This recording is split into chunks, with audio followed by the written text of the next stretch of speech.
എല്ലാ കൂട്ടുകാർക്കും നല്ലൊരു ദിവസം ആശംസിച്ചുകൊണ്ട് നമുക്ക് നേരെ ഉണ്ണിമോളുടെ അയ്യപ്പസ്വാമിയുടെ ഇന്നത്തെ നല്ലൊരു വിശേഷം കേട്ടാലോ. അങ്ങനെ ഇന്നത്തെ വിശേഷത്തില് ഉണ്ണിമോളുടെ അമ്മ ശാരിക നേരെ അയ്യപ്പസ്വാമിയുടെ മുന്നിലേക്ക് ചെല്ലുവാണ്. പിന്നീട് പറഞ്ഞു, ഭഗവാനെ, എനിക്ക് സന്തോഷമായി. എൻ്റെ മോൾക്ക് അങ്ങ് തിരുരൂപ ദർശനം കൊടുത്തല്ലോ. അതിൽ പരമൊരു സന്തോഷം എനിക്ക് വേറെ ഉണ്ടാവാനില്ല. എനിക്ക് ഏറ്റവും വലിയ ആഗ്രഹം എന്താണെന്നറിയാവോ? അങ്ങയുടെ ദർശനം എൻ്റെ മോൾക്ക് കിട്ടണമെന്ന്. അവളുടെ അവസാനത്തെ ആഗ്രഹമായിരുന്നു അയ്യപ്പസ്വാമിനെ പോയി ഒന്ന് ദർശിക്കണം, ശബരിമലയിൽ പോയി. പക്ഷേങ്കിൽ അവൾ അവിടെ എത്തുന്നതിന് മുമ്പ് ഒരു പക്ഷേ അവൾക്ക് മരണം സംഭവിച്ചിരിക്കാം. അങ്ങനെ വന്നാൽ അവളുടെ അവസാനത്തെ ആഗ്രഹം സാധിക്കില്ലോ എന്നൊരു ചിന്ത എൻ്റെ മനസ്സിലുണ്ടായിരുന്നു. അതുകൊണ്ടാണ് ഞാൻ അങ്ങൊന്ന് പറഞ്ഞ് അപേക്ഷിച്ചത്. അങ്ങ് തിരുരൂപ ദർശനം കൊടുക്കണം. അവളുടെ ആഗ്രഹം സാധിക്കാതെ അവൾ മരിച്ചിട്ടുണ്ടെങ്കിൽ അത് എനിക്കൊരിക്കലും സഹിക്കാൻ പറ്റുന്ന കാര്യമായിരിക്കില്ല. പക്ഷേ ഭഗവാന് എന്റെ പ്രാർത്ഥന കേട്ടു. അവസാനം അവൾക്ക് ദർശനം കൊടുത്തു. ഇപ്പൊ എന്റെ മോൾക്കറിയാം ഇത്രയും കാലം അവളോടൊപ്പം കളിച്ചു തിരിച്ച് നടന്ന് ഭഗവാനാന്നുള്ള കാര്യം, അയ്യപ്പസ്വാമിയാണ് തന്റെ കൂടെ ഉണ്ടായിരുന്നെന്നുള്ള കാര്യം. ഇപ്പൊ അവളുടെ മനസ്സിലൊരു ആഗ്രഹം കാണും, ഒരു പക്ഷേങ്കിൽ അങ്ങയുടെ നടയിലേക്ക് വന്ന് ഒരു നന്ദി വാക്ക് പറയണമെന്നൊക്കെ. ഇനി അവൾ പിന്തിരിഞ്ഞു പോകത്തില്ല. അവൾ ശബരിമലയിലേക്ക് തന്നെ വരും, അങ്ങയുടെ നടയിലേക്ക് വരും. അവിടെ വന്ന് ഒരു നന്ദി വാക്ക് പറയാനായിട്ട് വരുമെന്നൊക്കെ പറയണം. പിന്നീട് ശാരിയെ അങ്ങോട്ട് പോവാ. ഈ സമയം വാവരി ഗിരിദേവന്റെ അടുത്തേക്ക് വരുവാണ്. ഗിരിദേവന്റെ അടുത്തേക്ക് വന്നിട്ട് പറഞ്ഞു, കുമാര, അങ്ങൊന്ന് തിരുരൂപ ദർശനം കൊടുത്തു ബാലയ്ക്ക്. പക്ഷെ ഇപ്പൊ അവളുടെ സംശയം എന്താണെന്നറിയാവോ? ഇനി അവളുടെ മുന്നിലേക്ക് ഗിരിദേവൻ ചെല്ലുവോന്നാ എന്നോട് ചോദിച്ചിരിക്കുന്നത്. ഇത് കേട്ട് കഴിഞ്ഞപ്പോ ഗിരിദേവൻ പറഞ്ഞു, അതിനൊരു ഉത്തരം നൽകാനായിട്ട് എനിക്കിപ്പോ സാധിക്കില്ല. കാരണം അവളുടെ സമയം അടുത്തു കഴിഞ്ഞു.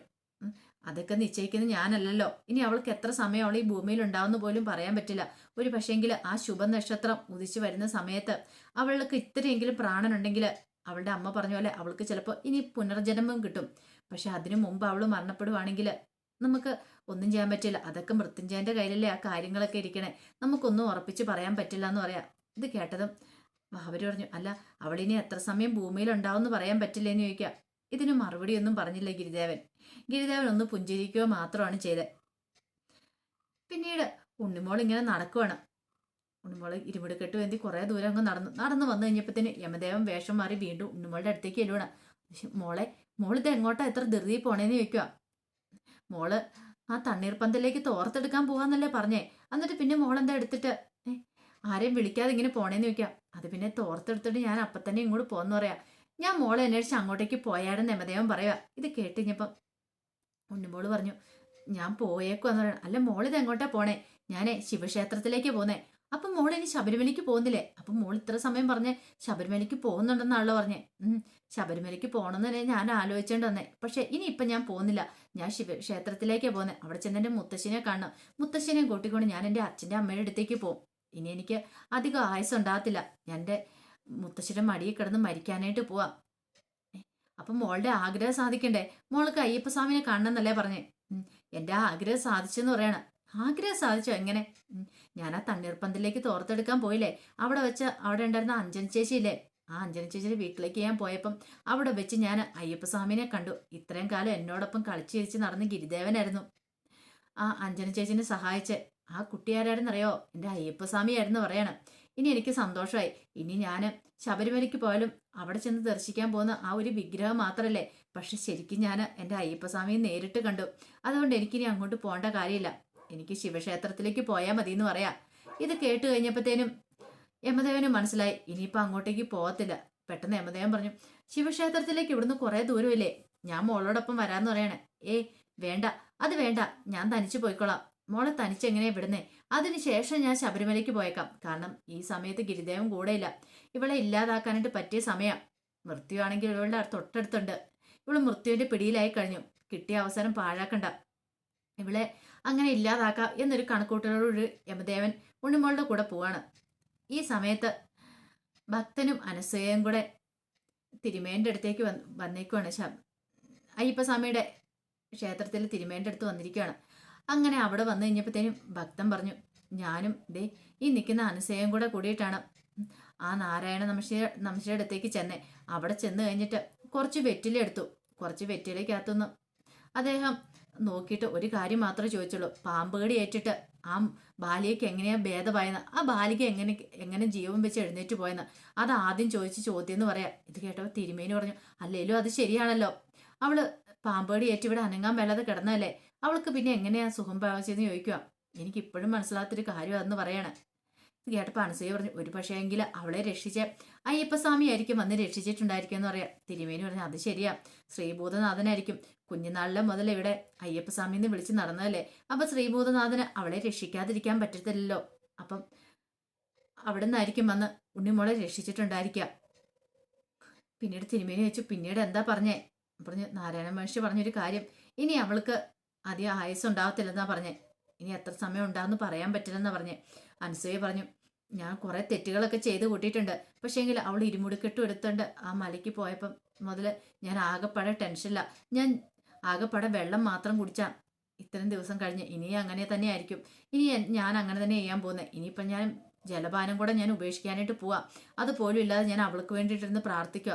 എൻ്റെ മോള് ജീവിതത്തിലേക്ക് തിരികെ വരണമെന്ന് പറയാനായിട്ട് ഞാൻ പ്രാർത്ഥിക്കുക. അത് മാത്രമേ എൻ്റെ പക്കലുള്ളൂ എന്ന് പറയാണ്. ആ സമയം ഉണ്ണിമോൾ ഇങ്ങനെ നടക്കുക. കുറെ ദൂരം ചെന്നപ്പോഴത്തേനും ഉണ്ണിമോളെ യമദേവനോട് ചോദിച്ചു, ഇതെന്താ ഈ വഴിയല്ലല്ലോ നമ്മൾ ഇങ്ങോട്ടേക്ക് വന്നേ? ഇത് ശിവക്ഷേത്രത്തിലേക്ക് പോകുന്ന വഴിയല്ലോ എന്ന് പറയാം. അതെ മോളെ, ഈ ക്ഷേത്രത്തിലേക്ക് പോകുന്ന വഴിയാ, ഇത് ശ്രീകൃഷ്ണ ക്ഷേത്രത്തിലേക്ക് പോകുന്ന വഴിയാന്ന് പറയാണ്. അത് കേട്ട് ഉണ്ണിമോള് പറഞ്ഞു, അതെന്തിനാ അങ്ങോട്ടേക്ക് പോണേ? എനിക്ക് ശിവക്ഷേത്രത്തിലേക്ക് പോകണമെന്നല്ലേ ഞാൻ പറഞ്ഞേ. അയ്യോ മോള് ശ്രീകൃഷ്ണ ക്ഷേത്രത്തിലേക്ക് പോകുന്ന കാര്യമല്ലേ? അയ്യോ അങ്കിളിന് തെറ്റിയതാ, അതല്ല പറഞ്ഞേ. ഞാൻ പറഞ്ഞേ ശിവക്ഷേത്രത്തിലേക്ക് പോകുന്ന വഴിയുടെ കാര്യം ആണോ? അന്നൊരു കാര്യം ചെയ്യാം, നമുക്ക് തിരിച്ചു നടക്കാം. ഇനിയിപ്പോൾ അല്ലാതെ എന്താ ചെയ്യുന്നത് എന്നും പറഞ്ഞ് തിരിച്ചു നടക്കണം. കുറേ ദൂരം നടന്നു കഴിഞ്ഞപ്പോഴത്തേനും മടുത്തു. ഉണ്ണിമോളുടെ കാലൊക്കെ കട്ട് കഴിക്കാൻ തുടങ്ങി. പെട്ടെന്ന് യമദേവൻ പറഞ്ഞൊരു കാര്യം ചെയ്യും, മോളെ, മോൾ ഇവിടെ ഇരിക്കുക. മോൾക്ക് വിശപ്പും ദാഹമൊക്കെ ഇല്ലേ? ആ തണ്ണീർ പന്തലിൽ നിന്ന് ഇത്തിരി ദാഹം ശമിപ്പിക്കാനായിട്ട് ഇച്ചിരി മോരും വെള്ളം കുടിച്ചത് മാത്രമല്ലേ ഉള്ളൂ. പക്ഷേ എങ്കിൽ ഇനിയിപ്പോൾ അവിടം വരെ എത്രയും കുറേ ദൂരമില്ലേ? ഒരു കാര്യം ചെയ്യാം, എന്തേലും പഴങ്ങൾ എന്തേലും കിട്ടുമോ എന്ന് നോക്കട്ടെ. ഞാൻ എന്തേലും കാട്ടുപഴങ്ങൾ എന്തേലും പറിച്ചുകൊണ്ട് വരാം, മോൾക്ക് ഭക്ഷിക്കാനെന്നും പറഞ്ഞിട്ട് യമദേവൻ അങ്ങോട്ടേക്ക് പോവാ. ആ സമയം ഉണ്ണിമോൾ അവിടെ ഇരിക്കുവാണ്. അപ്പോഴേക്കും ഗിരിദേവന്റെ അടുത്തേക്ക് ബാബര് വന്നു. ബാബര് വന്നിട്ട് പറഞ്ഞു, ഗിരിദേവ, യമദേവനാണ്ടെ ഉണ്ണിമോളെ ഇല്ലാതാക്കാണ്ട് പോയിരിക്കുക. മൃത്യു അവളുടെ അടുത്ത് എത്തിക്കഴിഞ്ഞു. ആ ഖനി കൊണ്ടുവന്ന് അവൾ ഭക്ഷിച്ചിട്ടുണ്ടെങ്കിൽ അവളുടെ ജീവൻ പോവും. അവൾക്ക് പിന്നെ ഒരിക്കലും ഒരു ജീവിതം ഉണ്ടാകത്തില്ലെന്ന് പറയാണ്. അതെങ്ങനെയാലും തടയണമെന്ന് പറയാം. ഇത് കേട്ടതും ഗിരിദേവനൊന്നും മിണ്ടിയില്ല. എനിക്കറിയാം കുമാരന്റെ അവസ്ഥ. കുമാരന്റെ പിതാവിന്റെ ആജ്ഞയുണ്ട്, ആജ്ഞ ലംഘിക്കാൻ പറ്റില്ല. പക്ഷെ എന്നെ സംബന്ധിച്ച് അങ്ങനെയല്ല. ഞാൻ അങ്ങോട്ടേക്ക് ചെല്ലാം, ഞാൻ അവളെ രക്ഷിക്കാന്ന് പറയാണ് ഉണ്ണിമോളെ. നിങ്ങളെ കൊണ്ട് സാധിക്കില്ല എന്ന് പറയണം. എനിക്കൊരു കാര്യം പറയാൻ പറ്റുമല്ലോ, ആ ഖനി ഭക്ഷിക്കല് അല്ലെങ്കിൽ ആ കൊണ്ടുതരുന്ന ആ ഒരു ഫ്രൂട്ട് ഭക്ഷിക്കല്, അതെനിക്ക് പറയാൻ പറ്റുള്ളൂ എന്ന് പറയാണ്. പക്ഷേങ്കിൽ അതുകൊണ്ടായില്ല എന്ന് പറയാണ്.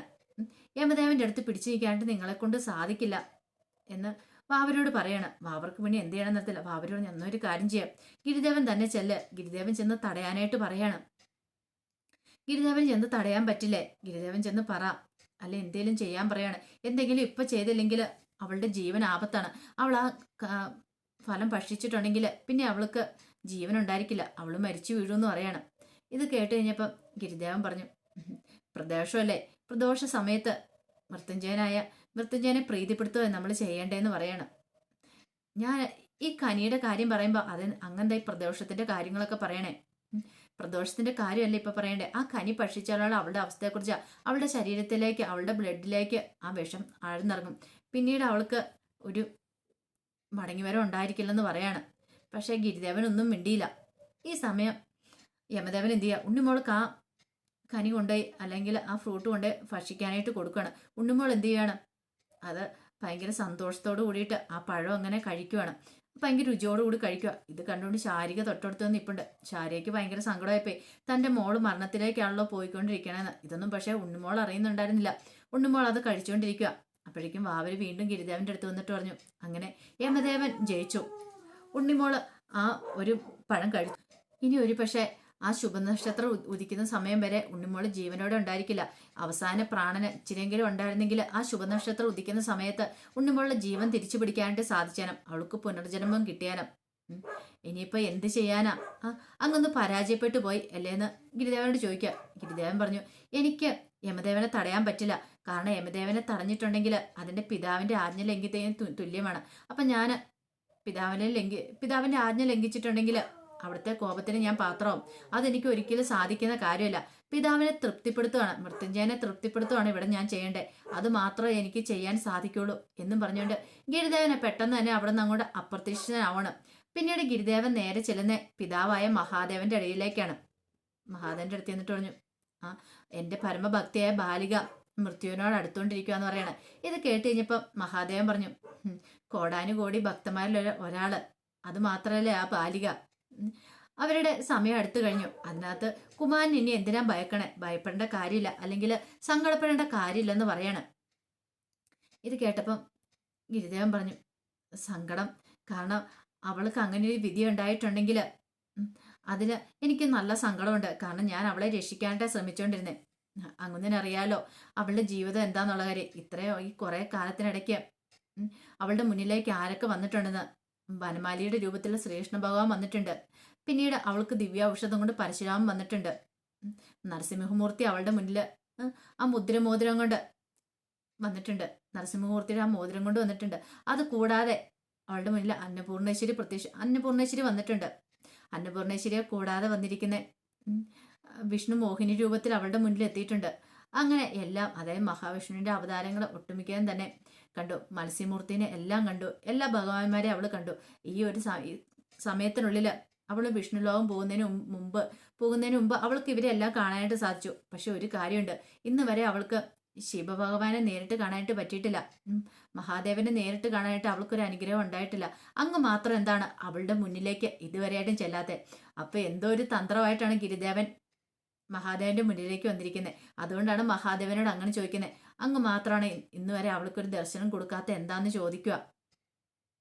ഇത് കേട്ടതും ശിവഭഗവാന് ഒന്നും മിണ്ടാതെ ഇങ്ങനെ ഗിരിദേവനെ തന്നെ നോക്കുകയാണ്. അപ്പൊ അതിന്റെ വിശേഷങ്ങളൊക്കെ എന്ന് കണ്ടത്. അപ്പൊ ഇതിന്റെ ബാക്കി വിശേഷങ്ങളുമായിട്ട് വൈകുന്നേരത്തെ പ്രമോയി വരാട്ടോ. ഒരിക്കൽ കൂടി എല്ലാവർക്കും നല്ലൊരു ദിവസം ആശംസിച്ചുകൊണ്ട് നിർത്തുന്നു. നന്ദി.